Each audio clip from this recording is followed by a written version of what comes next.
Hello दोस्तों, आप सभी का स्वागत है हमारे यूट्यूब चैनल पर। इस वीडियो में हम आपको बताने वाले हैं विलोपन विधि से रैखिक समीकरण का हल कैसे करें। तो इस समीकरण यहाँ पर हमको दो दिया रहेगा, इसको हमको विलोपन विधि से हल करना है। ये देखिए दोस्तों, क्लास 10 के लिए बहुत ही महत्वपूर्ण है क्वेश्चन यह, क्योंकि क्लास 10 में यह हर साल 4 मार्क्स का पूछा ही जाता है। कोई भी पेपर से तो हर पेपर में 4 मार्क्स का पूछा ही जाता है, कोई ना कोई एक क्वेश्चन। आपका यही क्वेश्चन भी पूछा जा सकता है सेम एकदम, या फिर इस यहीं पर अंक बदल देगा, लेकिन इससे हर एक साल एक क्वेश्चन पूछा जरूर जाता है। चलिए वीडियो की शुरुआत करते हैं। सबसे पहले हमारे यहाँ पर दिया है दो समीकरण दिया है, यह और 2x + 3y = 5 और 3x + 2y = 4, यही हमारे दो समीकरण दिया है। इसको हमें हल करके x और y का मान निकालना होता है। तो चलिए हम इसको अब हल करते हैं। तो हमारा पहला समीकरण क्या है, 2x + 3y = 5, ये हमारा पहला समीकरण है। तो इसको हम लिख देंगे समीकरण वन। और ये हमारा 3x + 2y = 4, ये हमारा समीकरण 2 है। तो इसको हम लिख देंगे समीकरण 2। ये हमारा समीकरण 1 है और समीकरण 2 है। तो यहाँ पर लिखेंगे हम समीकरण 1 व 2 से, समीकरण 1 व समीकरण 2 से। यहाँ पर देखिए विलोपन विधि में या तो हम x का मान बराबर करें या तो y का मान बराबर करें। इस किसी एक को बराबर करके हमें यहाँ पर काटना होता है। तो यहाँ पर देखिए हम x का मान बराबर करें या तो y के, चलिए हम यहाँ पर y का मान बराबर करते हैं। तो हमें y का मान बराबर करना होगा, तो यहाँ पर लिख देंगे 2x + 3y = 5, और समीकरण 2 हमारा क्या था, 3x + 2y = 4, यही हमारा समीकरण 1 2 था। तो इसमें अगर हम 2 का गुणा करेंगे, समीकरण 1 में 2 का गुणा करेंगे × 2, और समीकरण 2 में हम यहाँ पर 3 का गुणा करेंगे, तो हमारा बराबर हो जाएगा। तो चलिए 2 का गुणा करते हैं समीकरण 1 में। तो हमारा क्या हो जाएगा, 2 का गुणा करेंगे क्या हो जाएगा, हमारा 2x है तो क्या हो जाएगा 4x प्लस 2 का गुणा करेंगे तो क्या हो जाएगा हमारा 3 दूना 6y हो जाएगा हमारा। और यहाँ पर क्या हो जाएगा 2 का गुणा करेंगे तो क्या हो जाएगा 10 हो जाएगा। और इसमें हमें समीकरण 2 में हमें 10 से गुणा करना है, तो 10 और 3 से गुणा करना है। 3 का गुणा करेंगे 3 में क्या हो जाएगा हमारा 9x हो जाएगा, 9x प्लस 3 का गुणा 2 में करेंगे तो हमारा क्या हो जाएगा 6y आएगा, 6y = 3 का गुणा 4 में करेंगे तो हमारा क्या जाएगा 12 हो जाएगा। अब इसको, यही हमारा समीकरण, इसको हम 3 दे देते हैं और ये हमारा समीकरण 4 हो गया। ये हमारा समीकरण 3 इसको नाम दिया हमने, इसको समीकरण 4। तो यहाँ पर लिखेंगे समीकरण 3 व समीकरण 3 में से समीकरण 4 को घटाने पर हम समीकरण 3 में से समीकरण 4 को घटा देंगे। तो चलिए हम यहाँ पर घटाते हैं।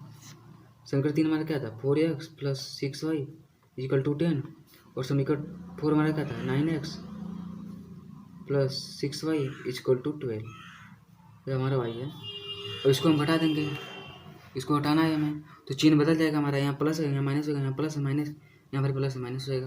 अब देखिए हमारा प्लस का 6y और माइनस का 6y क्या होता है, हमारा प्लस का 6y और माइनस का 6y हमारा क्या होता है 0 होता है। तो यहाँ पर इसको हम काट देंगे, खत्म हो गया हमारा। और यहाँ पर देखिए प्लस का 4x और माइनस का 9x क्या हो जाएगा हमारा, प्लस का 4x और माइनस का 9x हमारा क्या आएगा माइनस का 5x, ये आएगा। यहाँ पर हमारा हो जाएगा माइनस का 5x = यहाँ पर देखिए माइनस का 12 और प्लस का 10 है हमारा, माइनस का 12 प्लस का 10, तो हमारा क्या जाएगा माइनस का 2 बचेगा। तो माइनस से माइनस कट जाएगा हमारा, तो x का मान हमें निकालना होगा। तो x बराबर क्या आ जाएगा 2, यहाँ पे देखिए हमारा गुणा में है 5, तो इधर बट्टे में आ जाएगा, तो बट्टे में आ गया 5, x का मान हमारा क्या आ गया 2/5, ये हमारे x का मान आ गया।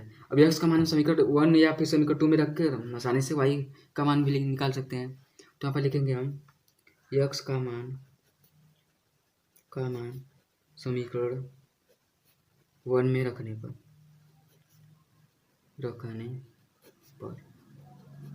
समीकरण 1 हमारा क्या है, समीकरण हमारा यही था, देखिए 2x + 3y = 5, यही था। तो इसमें हम x का मान रख देंगे।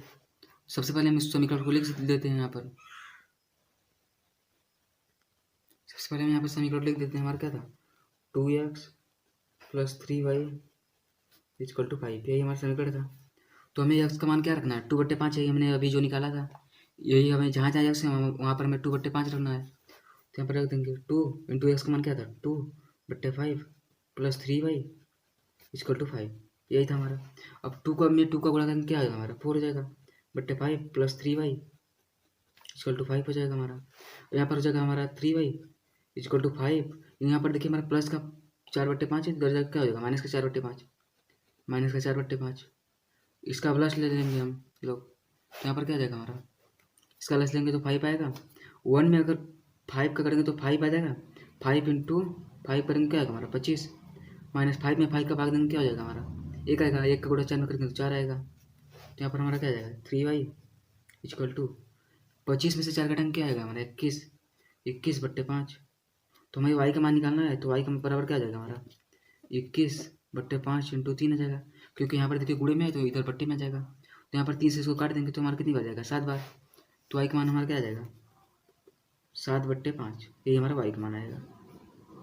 x का मान हमारा यहाँ पर देखिए आया है 2/5 और y का मान हमारा क्या आ गया, x का मान 2/5 आ गया और y का मान हमारा आ गया 7/5। यही है। यदि आप x और y का मान रख के यहाँ पर अगर जोड़ेंगे इसको, यहाँ पर आप x का मान रखेंगे और y का मान रखेंगे, इसको अगर जोड़ देंगे तो हमारा 5 ही आएगा, और इसको भी जोड़ेंगे तो हमारा 4 आएगा। इससे आप चेक भी कर सकते हैं और यहाँ पर x और y का मान रख कर कि हमारा मान सही आया है कि नहीं। तो दोस्तों इस प्रकार से आपने विलोपन विधि से रैखिक समीकरण का हल करना सीख लिया। देखिए हमारा x का मान आया है 2/5 और y का मान आ गया हमारा 7/5। यह आसानी से हमने इस दोनों का मान निकाल दिया। नाम देते हैं, तो हमारा यह पहला समीकरण तो इसको हम नाम देंगे पहला समीकरण, यहाँ पर 1 लिख देंगे। और ये हमारा दूसरा समीकरण है तो इसको हम 2 नाम दे देंगे। तो यहाँ पर x + 2y बराबर क्या हो गया हमारा 1 है, तो इसको हम 2 नाम देंगे। यही देखिए हमारा समीकरण 1 है और ये समीकरण 2 है। तो इसमें आपको क्या करना होता है, x और y का मान आपको निकाल कर रखना होता है। प्रतिस्थापन विधि में आपको यही करना होता है कि आप किसी भी समीकरण को लेकर उसमें से x और y का मान, x या फिर y का मान निकाल कर उसको रख देते हैं किसी में समीकरण में, तो हमारे x और y का मान आसानी से निकल जाता है। तो चलिए हम यहाँ पर समीकरण 2 से x और y का मान निकालते हैं। समीकरण 2 हमारा क्या है, यही है x + y बराबर 1।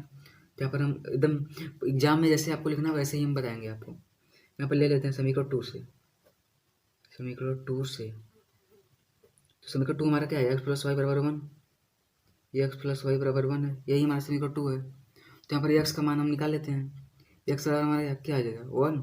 इधर देखिए हमारा प्लस का y है तो इधर आके बराबर के इधर आएगा तो क्या आ जाएगा हमारा माइनस का y। यहाँ पर लिख देते हैं x बराबर क्या आ गया हमारा 1 - y, ये हमारा x का मान आ गया। तो उसको हम समीकरण 3 नाम देते हैं। इससे अगर हमारा y का मान निकलेगा तो x का मान आसानी से निकल जाएगा, तो इसको हम समीकरण 3 नाम देते हैं। ये हमारा समीकरण 3 हो गया। अब हम क्या करेंगे, जो हमारा x का मान जो आया है यहाँ पर उसको हम समीकरण 1 में रखेंगे। यहाँ पर देखिए हमने समीकरण 2 से x का मान निकाला था, तो समीकरण 2 में इसको नहीं रखेंगे, हम इसको समीकरण 1 में रखेंगे। तो यहाँ पर चलिए लिखते हैं, तो यहाँ पर हम क्या लिखेंगे, x का मान समीकरण 1 में रखने पर, यहाँ पर देखिए हमारे x का मान क्या है, यही है x बराबर 1 - y। तो इसको समीकरण 1 में रख देंगे। समीकरण 1 में हमारा क्या है 2x + 3y = 4, यही हमारा समीकरण 1 है।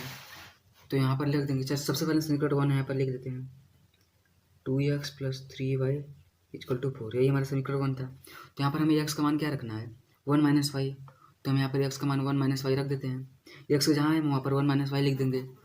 तो यहाँ पर देखिए हमारा 2 है और x का मान हमारा क्या है 1 - y, तो यहाँ पर 1 - y हो जाएगा। और यहाँ पर हमारा क्या है प्लस का 3y = 4 है, 4 लिख देंगे। अब यहाँ पर देखिए इसको हम गुणा कर देंगे इसके अंदर, तो 2 का 1 में गुणा करेंगे क्या हो जाएगा हमारा 2 हो जाएगा। फिर 2 का गुणा -y में करेंगे क्या हो जाएगा -2y। फिर यहाँ हमारा प्लस का 3y = 4 है, 4 हो जाएगा।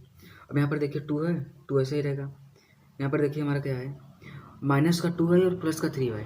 देखिए यहाँ पर 3y हमारा बड़ा है और -2y उसमें से घटाना है। प्लस का 3y में से -2y हमको घटाना है। तो यहाँ पर देखिए हमारा प्लस वाला बड़ा है तो हमारा प्लस का चिन्ह लगेगा सबसे पहले, तो प्लस का चिन्ह लगा देते हैं। अब 3y में से -2y घटेगा तो हमारा क्या हो जाएगा प्लस का y। जैसे यहाँ पर 3 में से हम 2 घटाते हैं तो हमारा क्या बचता है 1 बचता है, तो यहाँ पर हमारा क्या बचेगा 3y में से हम -2y घटाएंगे तो हमारा क्या बचेगा प्लस का y बस बचेगा। यहाँ पर हो जाएगा y = हमारा क्या है 4 है, 4 रहने देंगे। अब यहाँ पर देखिए हम y का मान निकालते हैं, y बराबर हमारा क्या हो जाएगा इधर 4 है, 4 ही रहेगा, और इधर देखिए हमारा प्लस का 2 है, इधर आके क्या हो जाएगा -2, तो यहाँ पर हो जाएगा -2।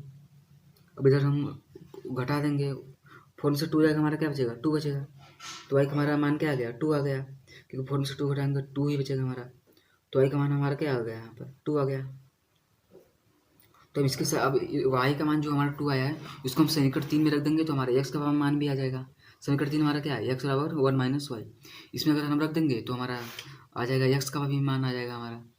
तो चलिए अब यहाँ पर रखते हैं। तो हम यहाँ पर लिख लेते हैं सबसे पहले, आसानी से आपको जैसे एग्जाम में लिखना है वैसे ही हम आपको बताएंगे। तो देखिए यहाँ पर लिखते हैं हम वाई का मान समीकरण हमारा यह क्या है? समीकरण 3 है। तो यहाँ पर लिख देंगे समीकरण 3 में रखने पर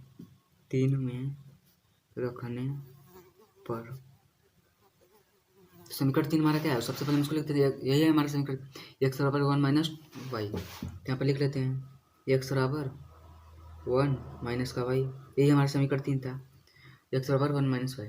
तो हमें वाई का मान क्या रखना है? यहाँ पर हमने क्या निकाला? वाई का मान हमें यहाँ पर क्या निकाला? 2 निकाला था। तो 2 ये जो है हम समीकरण 3 में इसको रख देंगे वाई की जगह। तो वाई की जो यही हमारा एक्स बराबर 1 माइनस वाई, तो यहाँ पर हम 2 रख देंगे वाई की जगह। तो यहाँ पर चलिए रखते हैं एक्स बराबर हमारा क्या है? इधर 1 है और माइनस है, माइनस हो जाएगा। वाई का मान हमारा क्या था? 2 है, तो 2 रख देंगे यहाँ पर। अब एक्स का मान हमारा क्या आ जाएगा? 1 में से अगर माइनस का 2 घटाएंगे तो क्या बचेगा हमारा? 1 में से माइनस का 2 घटाएंगे -1 बचेगा हमारा, -1। तो एक्स का मान हमारा क्या आ गया? माइनस का मान, यही है एक्स और -1। और वाई का मान हमारा क्या आ गया था? 2 आया था। एक्स बराबर -1 और वाई बराबर 2 आएगा हमारा। और आपको अगर इसको चेक करना है कि हमारा एक्स और वाई का मान सही है कि नहीं, कि गलत है, तो यहाँ पर आप इसको ले लेंगे। तो चलिए समीकरण 2 को हम लेते हैं। यहाँ पर हमारा समीकरण 2 क्या है? X plus Y equal to 1। यहाँ पर ले लेते हैं, चलिए हम X plus Y equal to हमारा क्या था? 1 है। तो यहाँ पर हमारे एक्स का मान देखिए क्या है? -1, तो -1 रख देंगे। और प्लस वाई का मान क्या है हमारा? 2 है, यहाँ पर 2 रख देंगे। और इधर 1 है। तो देखिए -1 प्लस 2, तो इसको घटाएंगे तो हमारा क्या आ जाएगा? प्लस का मान 1 आ गया इधर भी, और इधर भी हमारा 1 आ गया। तो इस प्रकार हमारा देखिए LHS बराबर RHS। तो ये हमारे एक्स और वाई का मान ये बिल्कुल सही है। और ये दोनों आपका बराबर नहीं आता तो आपका एक्स और वाई का मान गलत हो जाता है। देखिए हमारे दोनों बराबर आया है, तो ये हमारा एक्स वाई का मान एकदम बिल्कुल सही है। इस प्रकार आप चेक भी कर सकते हैं कि हमारे एक्स और वाई का मान सही आया है कि नहीं।